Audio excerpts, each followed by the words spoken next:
Assalamualaikum warahmatullahi wabarakatuh. Tugas 3.1A7 demonstrasi kontekstual pengambilan keputusan sebagai pemimpin pembelajaran oleh saya Susianti SPD, CGP Angkatan 4 Kota Padang dari SDN 02 Cupak Tengah.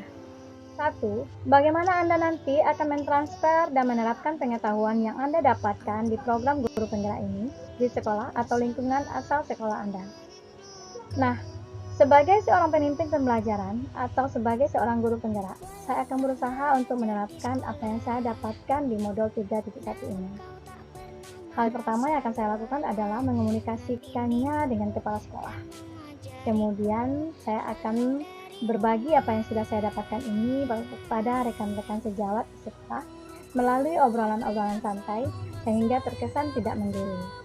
Nah, jika apa yang sudah saya sampaikan itu mengena pada teman-teman, saya akan mulai menjelaskan tentang 4 paradigma dilema etika, 3 prinsip berpikir dilema etika, dan 9 langkah pengambilan pengujian keputusan, dan mengajak rekan-rekan untuk mempraktekannya dalam keseharian. Saya juga akan mensosialisasikannya pada komunitas praktisi Merdeka 02 yang saya dirikan di sekolah saya. Kemudian saya akan membagikannya di WA grup praktisi agar materi dapat tersampaikan secara menyeluruh dan mudah diingat oleh teman-teman jika mereka lupa dengan langkah-langkah yang akan mereka lakukan. Kedua, apa langkah-langkah awal yang akan Anda lakukan untuk memulai mengambil keputusan berdasarkan pemimpin pembelajaran? Langkah pertama yang akan saya lakukan adalah memastikan bahwa dalam mengambil sebuah keputusan sudah sesuai dan sejalan dengan visi dan misi yang telah kita sepakati bersama.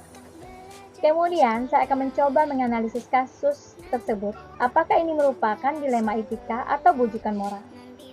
Kemudian saya akan menentukan paradigma yang akan diambil berdasarkan 4 paradigma etika, lalu menentukan prinsip yang dijadikan pegangan berdasarkan 3 prinsip pengambilan keputusan, dan kemudian melakukan 9 langkah pengambilan dan pengujian keputusan. Di mana pada 9 langkah ini saya akan menentukan nilai-nilai yang bertentangan, kemudian menentukan siapa yang terlibat, menentukan fakta-fakta relevan, pengujian benar lawan salah dalam situasi tersebut. Kemudian saya akan melakukan uji legal, uji regulasi, uji intuisi, melakukan uji publikasi, serta melakukan uji panutan idola, dan melakukan pengujian paradigma benar lawan benar. Setelah itu saya akan melakukan sebuah prinsip resolusi investigasi opsi trilema, kemudian membuat sebuah keputusan. Nah, hal terakhir yang akan saya lakukan adalah melakukan refleksi dan evaluasi atas keputusan yang sudah saya ambil.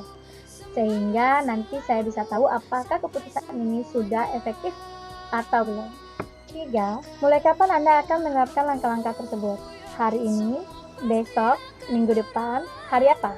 Catat rencana Anda sehingga Anda tidak lupa. Saya akan mulai menerapkan langkah-langkah pengambilan keputusan ini ketika saya mengalami dilema etika. Jika saya mengalaminya sekarang, maka sekarang juga saya akan menerapkan langkah-langkah tersebut. Jika saya mengalaminya besok, maka besok saya akan menerapkan langkah-langkah tersebut. Demikian seterusnya. Nah, ketika saya menemukan kasus dilema etika, saya akan menggunakan strategi 439. Apa itu strategi 439? 4 paradigma dilema etika, 3 prinsip berpikir dilema etika, dan 9 langkah pengambilan dan pengujian keputusan. Sehingga saya bisa membuat pilihan keputusan yang tepat dan efektif. Kemudian saya akan membuat sebuah jurnal harian sebagai catatan akan kasus yang saya hadapi. Sehingga nanti melalui jurnal tersebut, saya bisa melakukan refleksi dan evaluasi terhadap keputusan yang sudah saya ambil. Apakah sudah sesuai dengan harapan atau tidak? 4.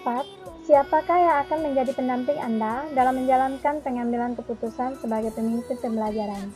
Seseorang yang akan menjadi teman diskusi Anda untuk menentukan apakah langkah-langkah yang Anda ambil telah tepat dan efektif.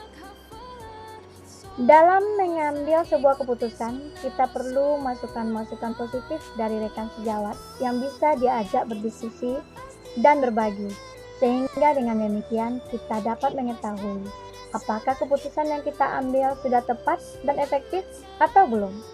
Jadi menurut saya, orang yang bisa saya jadikan teman diskusi atau orang yang menampingi dalam menjalankan pengambilan keputusan sebagai pemimpin pembelajaran adalah kepala sekolah, rekan sejawat, orang tua murid, pengawas, dan warga sekolah lainnya.